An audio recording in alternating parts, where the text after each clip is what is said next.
Hey everybody, welcome to today's video and welcome to my living room.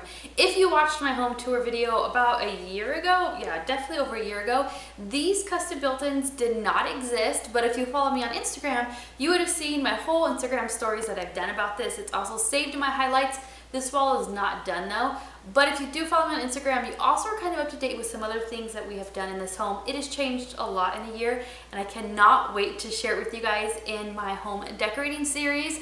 So give this video a thumbs up if you love home decorating, and subscribe and stick around to see more videos like this. So today's video, I'm going to share with you 5 decorating mistakes that we commonly make. I know I've always made them, and I think that if you kind of tweak some of these, you will definitely up your design game for your home. So I'm going to share those 5 with you, and let's get started.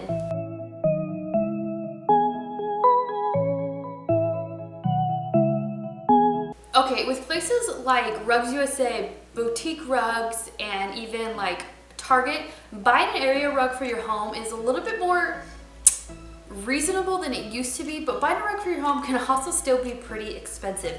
So what we tend to do is buy too small of a rug for our space because we're trying to save money. And honestly, how you style your room with your rug will make a big difference in the feel and the look and the size of your room. So don't skimp out on the size of your rug. So number 1 mistake that we make is we buy a rug that's too small. I'm going to insert kind of a graphic here that will show you how a rug in a room is supposed to lay versus how it's not.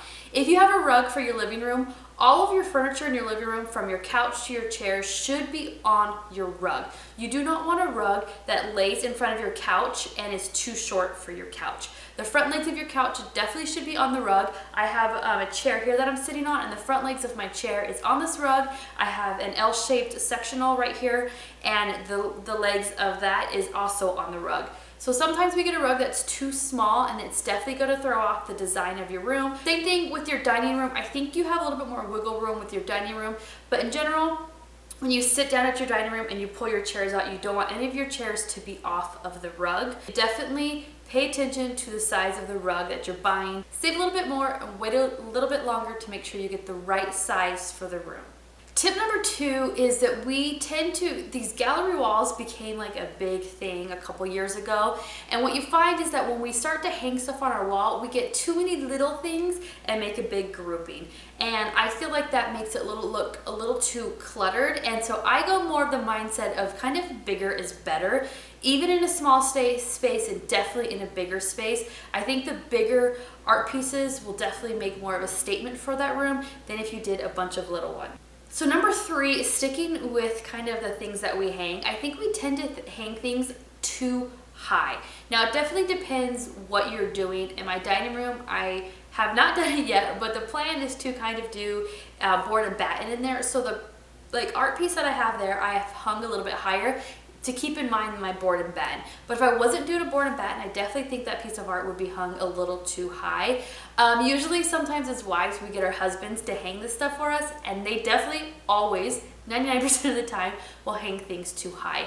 It needs to kind of be at eye level, maybe a little bit higher, but definitely kind of take a survey of what's in your house right now.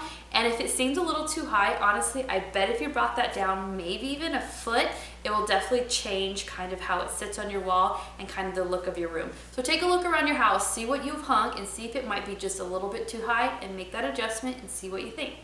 Number 4, I think a common mistake that we make is that we think we have to fill every space. Every piece of wall needs the furniture, or it needs something hung, or it needs a table in front of it, it needs a lamp.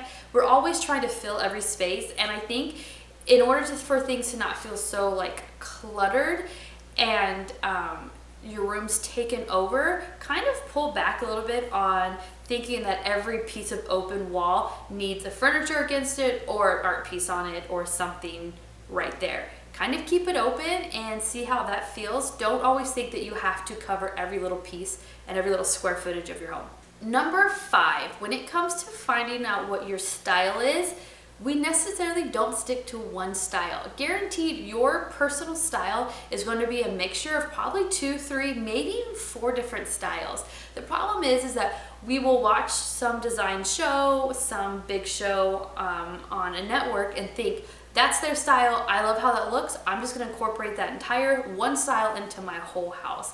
And the problem is that sometimes you may not end up loving it, or we also, what we know is styles come and go pretty frequently, and you feel like then you're always kind of changing up the things in your house. And so honestly, there are a bunch of different design like questionnaires out there or tests to kind of figure out your style, but odds are you're definitely a mix of 2, 3 to 4 styles. I definitely have a good mix of 3 different styles, from traditional to modern farmhouse. Even I'm kind of like trying to throw in some of the boho chic look into my home. And so I feel like when you find out what your mixture is, you're never gonna feel like you don't like it or it's outdated, and it's kind of easier to change up things in your house, whether it's just throw pillows, some artwork on your wall, to bigger furniture items. If you learn to mix those styles, then you're never really going to feel like it's outdated or that it's not you. So try and figure out what your kind of mixture is and kind of incorporate those mixtures into your home. I think you're going to love design a lot more when you find out exactly what it is and you don't think that it's only one thing. I hope these tips really helped you guys kind of get an idea to kind of reevaluate your space. Look at your rug, look how you're hanging things. Do you have too many small groupings when you could do something big? And kind of evaluate your design style. Guaranteed it's a mix of styles and you don't have to stick to just one style. So if this video helped you guys, leave this video a like and also leave a comment down below. Tell me what was your favorite tip, if any of these tips helped you, or if you have some extra tips that I didn't touch on that you think would be kind of basic everyday thing that we kind of oversee. Leave that in the comment below. I hope you guys really liked this video. I'm really excited for this design series. It's kind of a passion of mine. It has been for years. It has been for the last year in this house. I'm just really excited to share with you what we've done and a lot of stuff that I still have planned to do for this house. So I will see you guys in my next video. Bye.